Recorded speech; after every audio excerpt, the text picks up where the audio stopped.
You are listening to the Level Up Your Gaming Podcast, episode 146, Helping Players Take Better Notes. In today's episode, we discuss how to help players take better notes. We discuss why players tend not to take good notes if they take them at all. We also discuss different strategies to get your players to take better notes. If you'd like to participate in the discussion or leave us feedback, you can contact us at levelupyourgamingpodcast@gmail.com or find us on Facebook at facebook.com/levelupyourgaming. If you like the content and want to hear more of the show, subscribe and we'll ensure you don't miss an episode. New episodes come out almost every Wednesday. Also, please review, tell a friend about the podcast, or share with your gaming group. Now sit back and enjoy the episode.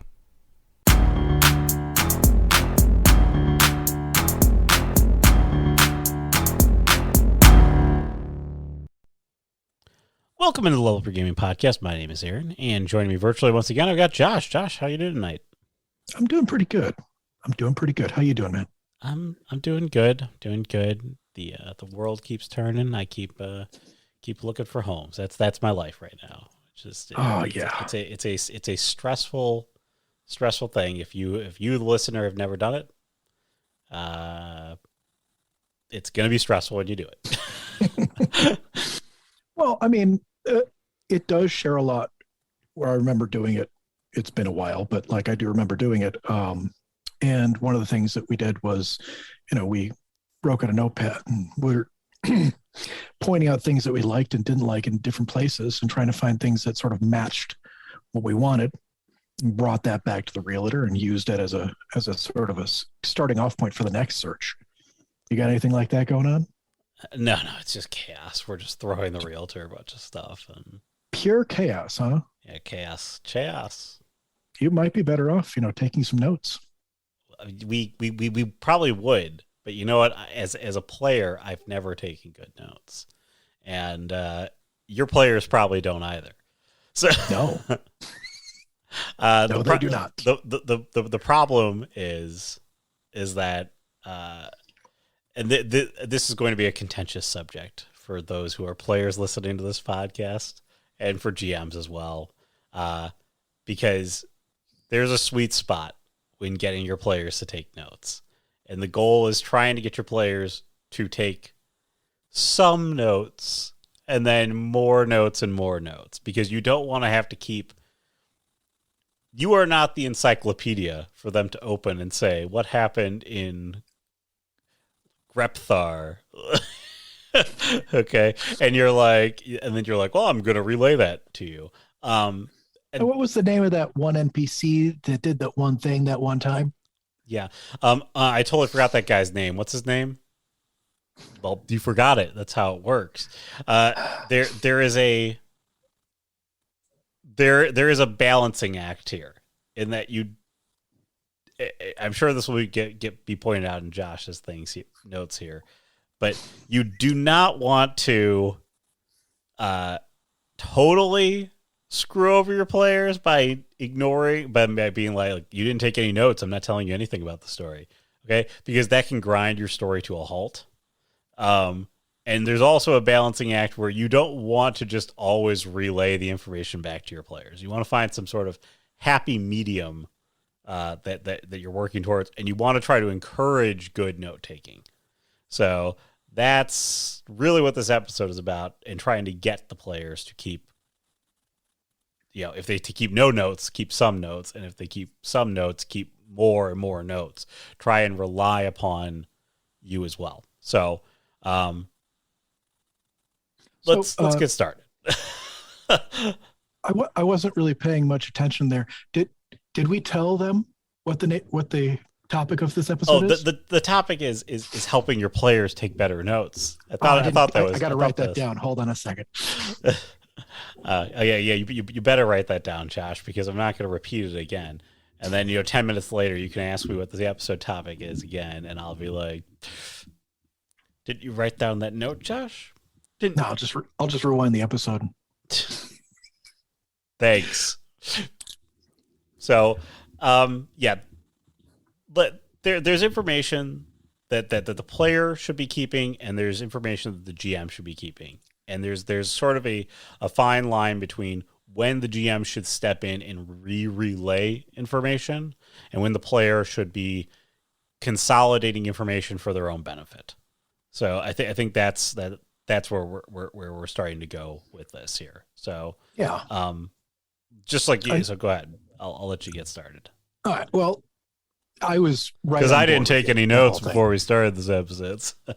Well, I jotted a couple down. Um, but I do have, I mean, I still have the same issues with getting players to take notes. And it has become a problem. And I think the biggest issue and sort of the biggest reason why getting players to take notes is a good thing is right off the bat, the first thing that I thought of was that there is player information and there is GM information. You know things about the world that your players don't. And your players only should know the things that they've been privy to, they've been introduced to them in the story, in the way that they've interacted with the story, things that they've learned from the world. And oftentimes, because there's, breaks between games, even, just like a week between sessions, you can forget what exactly was it that I told those players. And I don't know about you, but I have a tendency to either overshare or undershare. If I overshare, I'm telling them bits of the story they didn't learn, and now I've screwed up either the narrative flow or just how the mystery is supposed to work. Or and if I undershare and they don't remember it, now they're missing valuable information that they should already have that I've forgotten to repeat to them. And if a player is taking these notes, this is not going to happen. The other thing I was thinking about, and this is something that I did, as a player, tend to take pretty decent notes, I think. I'm usually pretty on the ball in what's going on in the story. And I found that a couple of my GMs have actually referred to my notes themselves to make sure that we're on the right path with the story. And if any information was missed that we should be knowing, they'll find a way to reintroduce that in the game. And I think that's also super useful for both the players and the GMs to make sure the game continues to move forward. Again, so that you brought up a really good thing there, which is that you forget as a GM what information the players have come upon. And so when the players come back to you and start asking you questions, if they have no reference point to start from, you will likely overshare. If you are a kind GM, you will probably overshare, and you will tell your players things that they probably don't know.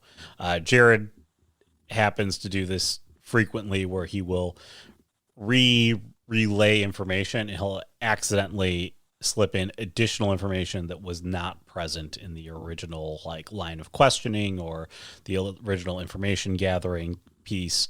And so you end up with this kind of weird situation where you suddenly learn something that you weren't supposed to know about something, or you connected a dot somewhere that you shouldn't have.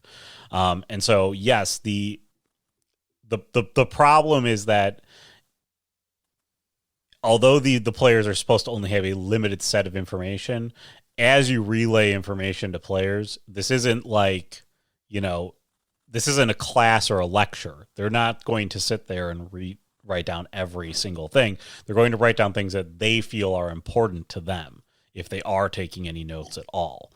And that is where things kind of move into this kind of weird situation where, okay, well, now how do we fill in the gaps when a player is missing context to something that they didn't feel was necessary to write down information for, but it does come up now in this situation. I think that's really kind of the bridge that you have to get to, is to try to get players to take down more than they need at any given time. One of the things that we have done, or that we have always done, and this is something that should really be set up in a session 0, is the expectation of note taking. Okay, which is that if you do not remember somebody's name, I will not help you with that. So you better write them down. Okay. And if you want to ask me to repeat them in this situation, I'll do that. We can drop, the immersion piece there, where you're like, wait, what did that guy just say? Like, I need to know that. Okay, that's fine. Okay, because if you're gonna keep the notes, I'm willing to give you the information and repeat information for you. Um, the the hard thing comes into when you have an expectation that is not laid out to your players that they should take notes, and then they take no notes at all, and you're like, haha, suckers! I told you that I have this expectation that you guys are all gonna squirm and rile as you don't have any of your notes. That's a bad situation to be in. Set up the expectation ahead of time so that way you can see what's going on. And it is a good reference point too, which is if your players start relaying information to you that's wrong, then you can kind of be like, no, you totally misheard. Or contextually, as I think we're going to get to this next piece here, which is around mysteries and puzzles, is that if you don't have your notes, all your ducks in a row, your players may have bad information written down on their notes. And this would come in mysteries and puzzles, which makes it impossible to solve some things. But it's really important that players have the notes to be able to solve the thing in front of them. Yeah. Well, what I found is that, especially with puzzles, in puzzles in a lot of fantasy games, you are given a riddle beforehand, and sometimes long beforehand, or you run into that woods witch that tells you a fail mystery, blah, blah, blah, blah, blah. And then later on, a session or two later, you run into a thing that this riddle or story or weird psychic trip informed you about in a vague way. And if you don't have notes, you don't know what's going on. And I found that it's really fun to have those things and be able to refer back to them. And you're like, this matches up. This works. And it can keep your players moving along. But if they don't track it and they run into a thing, now you've got to somehow relay back to them what's going on or what they heard. And that breaks that enjoyment that the players have of putting two and two together. Now you are just straight up telling them how to solve a puzzle because they didn't pay attention beforehand. Yes, that is a tough situation to be in there, especially if they forget information again.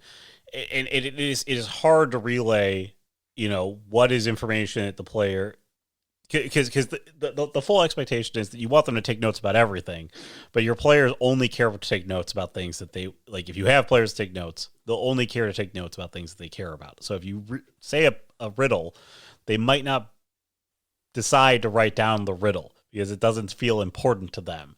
And so, like 10 hours later when you're standing in front of the gates of the temple or whatever, that they need to solve the riddle and, move the sunstones into the specific configuration or whatever. And they're like, what was that riddle? And, that now we're doing the imagination song from South Park because we're trying to relive and think. yeah. I've come across this as both a player and as a GM, where the answer or the explanation was laid out explicitly earlier on in the story, and it was expected to have some sort of information written down. And as the guy that was taking the notes as a player, all eyes turned to me. And that also shouldn't happen. It shouldn't just be one person in the party. And I think that's part of another thing I was talking about here, is that your players should all be taking their own notes because they will pick up on different things that are important to them. And sharing that information, you're going to get a better understanding of what's going on. Your players are working together to solve the mystery or to solve the puzzle or just to make it through this adventure that you've created for them. And different people will interact differently with the information provided. So everybody should have just a little bit of notes, what's important, what they think is important, and share that to sort of get a unified whole for better understanding of your world. And I think this works for mysteries and puzzles. Yes, absolutely. But it also works for knowing which NPCs do what things or are connected to what. It works for quests. You know, if you were asked to do a specific thing when you get to a specific place, well, if you don't know what that is, you're in trouble. Yeah, so with the NPC piece where you're trying to track NPCs and trying to track maybe motivations or who's connected to who, that can become tedious when you're doing that sort of note taking as a player. Like generally, I think some like little blurbs about NPCs are useful, and their name are useful. The quest objectives, like those are bigger things that if you do not understand the quest objectives or you don't have like a good understanding of them, uh, as I mentioned earlier, there's sort of this balance. That's one of the ones where I would probably let you have more of the quest objectives from an overarching sting. But I think that generally players know what their quest objectives are with or without notes. Now, if there's more specific objectives, and I want you to find like the Jade Scorpion or something like that. Like, but don't touch it on the sides. Only touch it on the top and bottom because it'll poison you if it does. Or you got the, hey, while you're there, can you also do this thing? Like there's a main quest, but there's also, those side quests. Side quests are a lot of fun in games because they add like a little bit extra, or you can interact with other NPCs, extra loot, extra rewards, whatever it is. Um, but you need to know what you're doing. And well, yes, I would absolutely say refreshers on the main quest, go for it. But that extraneous information, those side quests or like the warnings and stuff like that, that gets into that area where, hey, I don't want to tell you how to game. I don't want to tell you how to make decisions here. But I also don't want to ruin your experience because we're all supposed to be doing this as a communal fun activity. Yeah, it's so tough with those sorts of things because you typically, especially if you have a group of players who feel like they've been if you've been a fairly fair GM to them, I feel like then they'll take it to a good conclusion here, which is that they won't flip the table when you poison them with the Jade Scorpion.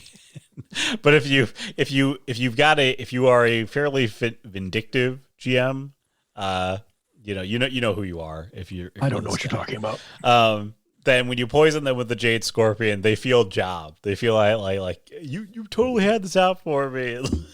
like, um, so they're sort of this. I would say most players tend to take things like that in stride. But there are the times when you've got players who are going to ignore the warnings about the Jade Scorpion and then flip the table when you poison them because how dare you do that? You didn't explain that to me. There is one last reason I'd like to point out here. A good reason why your players should be taking notes.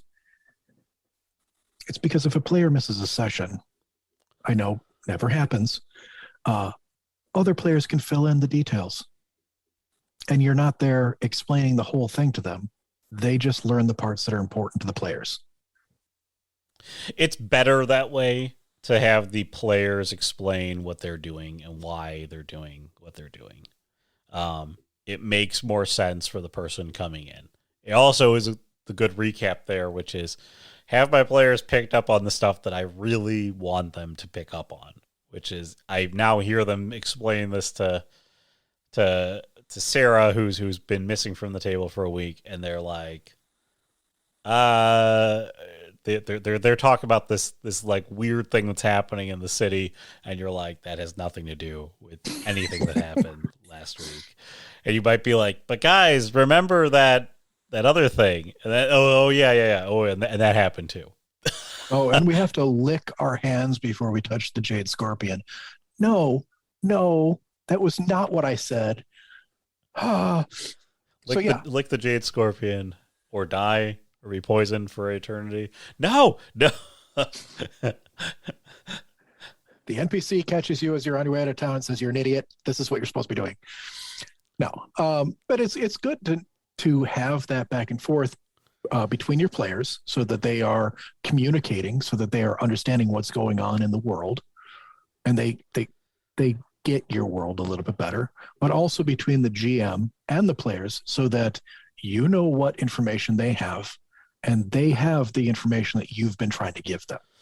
I do think that you pointed out another good thing, which is that you want all of your players to be taking notes because you don't want them to crutch and rely upon one person because that person, just like you said, people look to you and go like, "Hey, what are we doing here, Josh?" Like, well, that doesn't help, like because let's say Josh is, let's say Josh is playing true thespian character.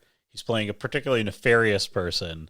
Uh, and so he can then manipulate the entire party off of that as well. Hold on a second. Let me get into character real quick here. No, and yeah, if one player does want to go in a certain way, and it doesn't have to be evil, you have that lawful boring paladin go in there and doesn't want to tell the players any of the shady parts of what's going on, and stick with just the good, right, and true path. And I mean that's true to the character. That's how they would interpret what's going on. And when you're doing that, that gives you the opportunity to really kind of reward players for their role playing. Yeah, which brings me to the next point. I was thinking about how could you reward players for taking notes. And I had some ideas, and I want to run them past you, Aaron. Okay, all right. I'm going to shoot them all down. Okay, great. I was thinking about good note taking would possibly be in the style of like with Dungeons and Dragons and possibly some other systems. You get inspiration, either like you can roll with advantage, or you can get a re-roll to be used that night when somebody is presented with sort of a history check and they know what's going on. All right. In terms of like other things that you could do, this is probably the least egregious one. I feel like this is actually probably right in line with, it's a very mundane reward, which is that, the outcome is not awful. Most players will then probably engage in this activity to get advantage on rolls, particularly as it comes to non-combat rolls. So, if you do something where like you can go through your notes and you can use your notes to justify the thing you're about to do, that does give you that ability to kind of let the players get that advantage on a roll or get the inspiration there. The problem is that you don't want to just we had talked about this in the context of like the rule of cool, which is just because there is a inherent advantage to taking the notes that you're going to get like a tangible benefit in the game. You don't want it to be like, well, my players are now just taking a bunch of random notes that to get inspiration in different situations. So like, again, if the note, I feel like use the roll or use the note in a way to advance the current scene where the information is valid. So you don't want to just give them just any inspiration or any reroll. Or, if the note is particularly good about something, maybe you can just sort of wave your hand and be like, it works because you knew this thing about it. Like you already know one of the things I hate in gaming is when you have like the answer to a solution and then you are still forced to roll to see if you come up with the answer. It's like, but I have the answer. I wrote it down. Yeah, and this would be a good example of like just kind of let your players have it because they have the answer. They've written it down. Which actually brings me to the next option, and I've seen this in heist games and in murder mysteries where it's like a whodunit more than it's a hack and slash. Is that good note taking will grant players a flashback once in the story, just once, and it has to be within reason. It's nothing game breaking, but it is something that's like, your heist movie style where, you're facing off and like, yes, but 2 hours ago I did this thing. And it allows your players sort of to up that level of cool, while because they know what's going on, they have some sort of plan of what is occurring and how they can work with things. And it sort of leads into good notes means that you were well prepared. Yeah, I mean, I don't like this one as much. I'm not gonna lie to you. It's not a terrible thing to go back and do like kind of the flashback and be able to like relive a moment within the scene and be able to, you know, do that. I mean, like on the scale of like 1 to egregious, I'd call this a 4. Like, it's not so bad, but I still don't.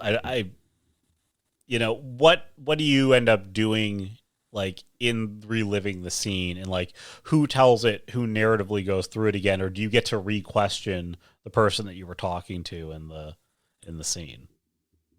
Yeah. Well, and it has to be, the only way this is to work is if it's a minor thing that will help the player but won't break the game. And, doing something on their own, like flashing back to a thing that they did without interacting with any other players, maybe. Picking up an object from a store earlier in the thing that they didn't know that they were going to need, but because they got their notes, maybe they do. I think there's even, it's in Pathfinder, there's a feat that lets you do that. As long as you have the money now and haven't been to a store since, you can just say, oh no, I totally bought that. And it shows up in your bag. And that sort of thing could work, but you really have to like limit it with your players. And then it sort of has to go into the whole story and sort of fit. So yeah, it's more difficult to do and probably could be a pain in the butt to actually run, but it's a thought. Speaking of pains in the butt, and probably the most egregious of the ones I've got written down This here. one, I don't even want to talk about this one. That's how much I hate this one. Rewarding them with experience points. Now, obviously, this only works in XP games, but I think the biggest problem with this is that it unlevels whatever playing field you have with your players. You can't have too many experience points for it to count, for it to like offset when players are leveling so that they're ahead or behind other players. And you can't, just because somebody gets the opportunity to use their notes, somebody else is taking notes and they didn't get the opportunity, that they can't be, punished for not using their notes in terms of XP. So it gets really difficult. However, it is kind of listed as options in some tabletop games. I've been reading through all the cyberpunk stuff, and there are character classes that are specific towards writing stories and telling stories and performing and stuff like that. And recalling this information and sharing it with people is supposed to be rewarded with an XP bonus. So this is one of those ones where you really have to be careful and have to know how your players are going to react to it. Yeah, again, this is sort of the I'll bring it into the White Wolf thing, which is that White Wolf has an experience system where at the end of the night you can reward somebody for being the player of the night. Okay, it's such a subjective measure because there's nothing to declare what makes the player of the night, just like there is no way to declare what makes a good note and why you should reward this with XP. So be careful with it because you will probably quickly run into a problem of uh, everybody starts taking notes, and you are rewarding a single or a couple of players unevenly based upon the XP reward. That would be all I would say about that. And I think it's the uneven nature of it that really sets me off. Um, I mean, with once again, I'm going to bring up Cyberpunk because I'm doing a lot of work on it right now. Each one of the different character classes would get rewarded based off of doing what that character class does best. So if you are in a situation where one character is uh, more the focus of that session, they're going to get rewarded more. And the same thing is going to happen with notes if you've got somebody that is taking the notes and is using them, which is why I've got this last item sort of separated from everything else in my list here. Is instead of doing it where people are being rewarded mid-session for taking notes, and this is definitely something you'd have to set up beforehand, is doing round table recaps. What I'm saying for a roundtable recap is that every week, instead of you doing the recap, what happened last week, your players would. And you could, say this straight up. Next week, you're going to be doing it. So it's up to you to be able to pay attention to what's happening tonight because you're going to be telling everybody next week what happened. And you can even still reward them, your players, with something minor for doing that in that session. Hey, it's your week. It means you get your one reroll for the night, or you get whatever it is you guys have decided on. And it's a nice way to, if your players are into the role playing and they're doing that storytelling, they can sort of recap what happened in the session in their own character's voice, which brings a little bit of vibrancy to the world, and I think is a really cool idea. But your players have to be into it, and you have to set that as an expectation before you start telling your story. Yeah, that's definitely really important there. Make sure that there's an expectation. Again, this is a session zero sort of thing. You can't bring this up like 4 weeks in and be like, okay, now I'm going to choose everybody else is going to set up the recaps for the week. Like you're really like, what are you talking about? No, I was thinking about doing this as a scheduled like round robin style, or making it a roll at the beginning of the game. I don't think that's a great idea. And the reason I don't think it's a great idea to have it randomized basically is because you will run into a situation where one guy is doing the recaps repeatedly because they just are terrible at their roles. The other way that you could do it is say, okay, so we're going to do that. Like I'm going to offer this as a potential way to get a reward. It has to be a different person. So like you can't deliver the recap until we've had an opportunity to go through everybody to give a recap. Okay. And if you want to do it, you can get the reward. If you don't want to do it, you don't get the reward. I'll do a recap. You still get the same benefit out of the recap for the week, but you have an opportunity to at least go forward and take the reward. So like now everybody's got a shot at it. It might be a little more random, but it can't ever be somebody week after week after week just like rattling it off and just raking in, this reward. And if you're going to be doing something like that, rerolls when I was, or advantage or inspiration or whatever it is nice as a real basic one. XP is a little too much, I think. You might want to come somewhere in between. Maybe if they're doing like a full recap at the beginning of the session, they get one auto success on a thing, not a crit, but an auto success on one thing for the night. You can find some sort of middle ground that works with your players that doesn't break the game, but inspires everybody to be involved, not only in the storytelling, but understanding how the world is working. There you go. So this kind of brings us to our last piece here, which is good tools for note taking. Now, Josh has his fancy schmancy Google Docs, which actually isn't that fancy and schmancy. No, it's really basic. It's really, really basic. I use a notepad. I just use Notepad. Yeah, just straight up notepad.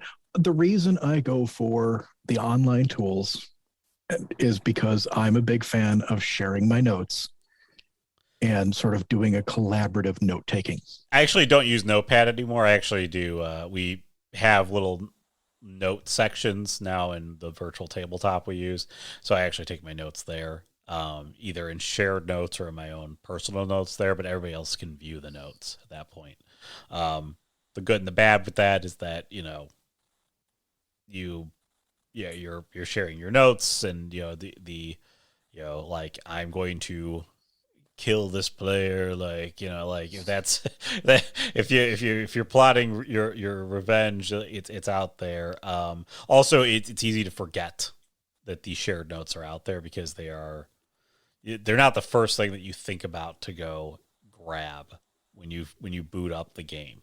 So, and also with Google Docs or anything else that would share notes, if you aren't playing virtually, it is tough to share notes in a virtual situation where you might not have or want to bring up virtual tools while you're sitting there at the table. So, like, sometimes they're good, sometimes they're bad.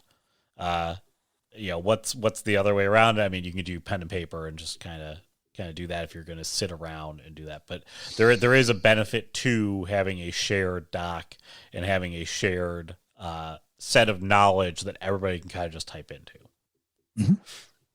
Yeah. And while I do like Google Docs because it is simple and easy and you can share it and just be done with the thing, I was looking at other options. One of the ones that keeps coming up, a lot of people talk about it, I don't care for it, is Microsoft OneNote. I think the big thing with OneNote is if you're good with OneNote, you use it for work or whatever, you can be really good at OneNote. And I've seen people do great documents and share all sorts of information with people. Wonderful. I'm not good with OneNote. My documents, my notes are hideous in there. And I think that's just a preference thing. Yeah, I mean, again, find your best tool for taking your notes, and again, even if that's the back of your character sheet, write down your notes. Get players to write them down. Again, online does offer better options for sharing the notes, but even if it's, hey, I got this piece of information, like, I think this might be relevant. You're sitting at a table. Where you're actually in person, it's almost easier to share knowledge with one another because you're right there. But the shared document, being able to organize that in some context is quite important. So I definitely think, pick your tool. There's so many of them. Just do it. Take some notes. All right. You'll make your GM very, very happy. And find a way to make your players interested in taking notes. You'll make your players happy. Yes. It works both ways. So anyways, that's just a little bit on taking better notes as a player, or helping your players to take better notes. You got anything else on this one, Josh? No. Well, I did go through and I booted up a lot of different online note-taking software, and there's a lot of trash out there. So, find stuff that works for you and just stick with it. Don't go looking for fun. Free is pretty good here. Okay. Yeah, it really is. Yeah. So anyways, if you have thoughts on your players taking notes or how you assist them in taking notes, maybe how you reward your players for taking notes, let us know. levelupyourgamingpodcast@gmail.com or facebook.com/levelupyourgaming. Also, the podcast is on YouTube, so smash the like button there. Subscribe to the podcast there if that's your medium for listening to it. Otherwise, subscribe to the podcast, your favorite podcast site, and review the podcast. Recommend to a friend. All those other good things. And that's going to wrap us up for the week. So for Josh, I'm Aaron. Have a great week, everyone. Bye.